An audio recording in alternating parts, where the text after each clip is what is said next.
안녕하세요.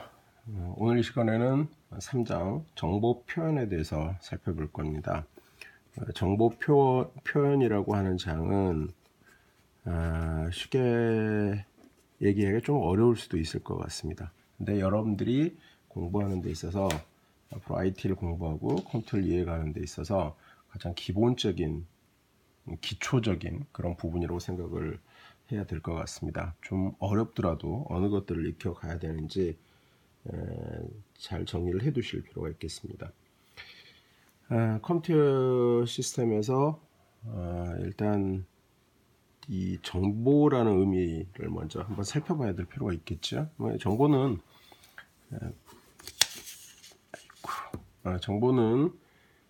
뭐 정리를 해서 얘기하면 원천적으로는 기본적으로 뭐 데이터라고 하는 게 있고, 정보를 굳이 얘기하자면 인포메이션 이렇게 얘기를 하죠. 자료와 인포메이션은 다른 차이가 있을 거고요. 이들에 대해서 정의를 하고 있는데 우리 교재에서는 다루지는 않고 있습니다. 여기서 잠깐 설명을 하면 사람을 중심으로, 다시 얘기해서 여러분들을 중심으로 해서 나와 관계없이 존재하는 사실, 그것들을 우리가 데이터라고 얘기하고요. 그 사실들 중에서 나와 관계를 가지게 됐을 때 걔를 정보라고 얘기를 합니다. 인포메이션이라고 얘기를 해요. 그래서 나와 관계가 있느냐, 내지는 내가 그걸 중요하게 생각하는가, 아니면 어떤 가치를 두려고 하는가 하지 않는가에 따라서 데이터와 정보로 구분을 합니다. 그 차이는 일단 알아두시고요. 우리 책에서 얘기할 때는 뭐 여기 좀 섞여서 얘기가 되는 부분이 없잖아 있습니다. 그래서 일단 지금 먼저 얘기가 시작되는 부분은 데이터에 대해서 얘기를 하고 있어요. 다시 얘기해서 데이터를 어떻게 컴퓨터 시스템에 표현해낼 것이냐라는 문제를 먼저 얘기를 하고 있습니다. 가장 기본적으로는 지난 시간에 컴퓨터 시스템이 왜 탄생을 했어요? 라는 얘기를 여러 가지로 얘기를 했었고요.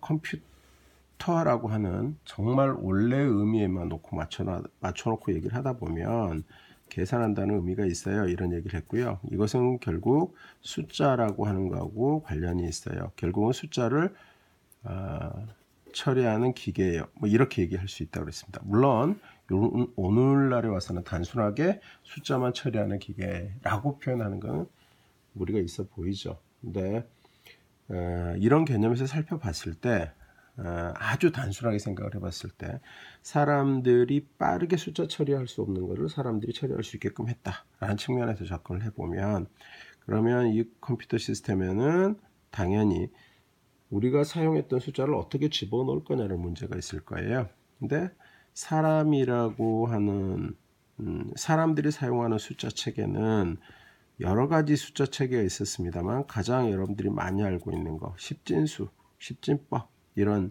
체계를 사용하고 있다는 거 알고 계실 겁니다. 물론 이게 어떻게 해서 십진수의 사람이 식나게 되었는가라고 하는 부분을 얘기하자면 여러 가지 설이 있을 수 있겠습니다만 알고 계시죠? 뭐 손가락 수나 발가락 수 이런 부분에서 기인하지 않았을까 이렇게 얘기를 합니다. 하지만 그게 꼭 그렇다 해서 모두가 그렇다라고는 볼 수가 없어요. 예를 들어서 중동 지방에 있는 뭐 이라크 같은, 다시 말하면 메소포타미아 문명이 발달한 그런 나라에서 같은 경우는 한 손을 가지고 64분 사진법을 아직도 구현을 하고 있습니다. 그 사람들은 그렇게 처리하고 있어요. 그래서 뭐 딱 얘기는 할 수 없지만 지금 현대사회에서 일반화된 숫자 체계, 인식을 많이 하고 있는 숫자 체계 이렇다라고 하는 거 알고 계실 거예요. 자, 그러면 이게 어떤 체계인지 한번 생각 한번 해보시면요. 예를 한번 들어볼까요? 386이라는 숫자가 있다 그러면 여러분들 많이 배워서 알잖아요. 이게 어떻게 되는 거예요? 3 곱하기 이거죠? 100 더하기 8 곱하기 10의 1승 6 곱하기 10의 0승, 이런 표현에 의해서 나타나진다 이렇게 알고 계시잖아요. 그렇죠? 이게 이렇게 된다는 거 알고 있어요. 근데 이제 컴퓨터 시스템에 이 숫자 체계를 이제 집어넣으려고 하다 보니까 어떤 문제가 생겨요?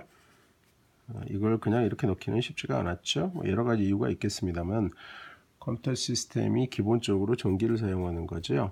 전기를 사용해서 전자적인 부품 이런 것들을 사용해서 이제 컴퓨터 시스템이 만들어지게 되잖아요. 그러면 가장 기본이 되는 게 바로 전기를 쓴다라고 하는 것 같고요. 전기의 기본적인 특성을 한번 생각해 보시면, 물론 전기 양이 많고 적음에 따라서 다르게 표현될 수도 있지만, 통상적으로 전기가 흐르는 상태, 그 다음에 꺼진 상태, 둘로 이렇게 표현이 되잖아요.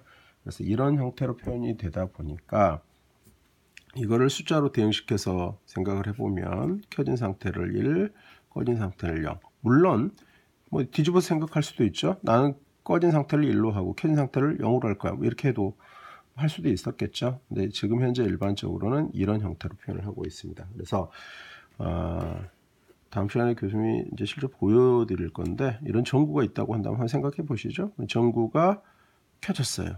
켜진 상태가 되면 1로, 전구가 켜지지 않은 상태가 되면 얘를 0으로 표현하자, 이런 개념이 되는 거고요. 그래서 이러한 시스템으로 작동하는 컴퓨터 시스템에 맞추려고 하다 보니까 당연히 우리는 이진수를 이해해야 되는 상황이 발생을 합니다. 이진수 하면 우리 십진수를 이해하고 있듯이 상태를 어떻게 표현하겠어요? 두 가지로 표현하겠죠. 어떻게 해요? 0 아니면 1 계속 써왔던 거고요. 십진수 표현을 한번 더듬어 보시죠. 0, 1, 2 이렇게 해서 몇 가지 가죠? 9까지 가잖아요. 그래서 해보면 10가지 기호체계로 표현하는 것이고요. 이진수 표현은 당연히 두 가지 형태로 표현을 하겠죠. 그렇다 그러면 이제 이진수 표기에서 이제 여러분들이 좀 친해지셔야 되는 부분들이 많이 있어요. 그래서 가장 기본적으로는 지금 우리가 386 표현했을 때 만약에 우리가 101이라고 하는 이진수가 있다 그러면 얘가 어떻게 표현될 거야? 한번 생각해 보시죠. 곱하기 2의 2승 더하기 0 곱하기 2의 1승 더하기 1 곱하기 2의 0승, 이렇게 표현되겠다라고 하는 거 짐작이 가야 되겠죠? 네. 이거 수학 아니에요.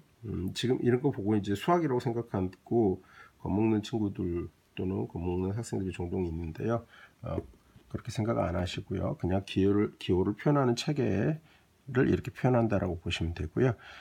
수업 시간에 얘기할 걸 미리 말씀을 드리면, 전구를 하나 늘어놓고 둘 늘어놓고 셋, 넷 이런 식으로 나열을 하게 되잖아요. 그러면 앞으로는 이런 수식의 개념이 아니고 그냥 오른쪽에서 왼쪽으로 가면서요. 오른쪽에서 왼쪽으로 가면서 가장 첫 번째 있는 애는 1이라는 숫자를 써둔 녀석이고, 얘는 1을, 얘는 4를, 얘는 8을. 그 다음에 나오면 16을 표현하는 전구다라는 개념으로 익혀두시면 됩니다. 다시 해서 수학이 아니라 이런 식이 되는 거예요. 예를 들어서 10110이라는 표현이 있다고 한다면 1을 표시하는 녀석이 안 켜졌어요. 1을 표시하는 전구가 켜졌으니까 보이는 대로 읽으시면 돼요. 2가 되는 거고요. 4가 켜졌으니까 4가 되는 거고요. 얘는 안 켜졌으니까 8이라는 숫자가 안 보일 거고요. 16이 켜졌으니까 16이 되는 거예요. 얘를 더해보면 어떻게 될까요? 22라는 숫자가 표현되나요? 네. 그런 식으로 해서 이 전구들이 나열됐을 때 이건 수식적으로 이렇게 표현하면 이렇게 되지만 실제로 앞으로는 이런 느낌에 더 가까워지셔야 됩니다. 이게 컴퓨터 시스템이 동작하고 있는 원리거든요. 자, 이번 영상은 여기서 마치도록 하겠습니다.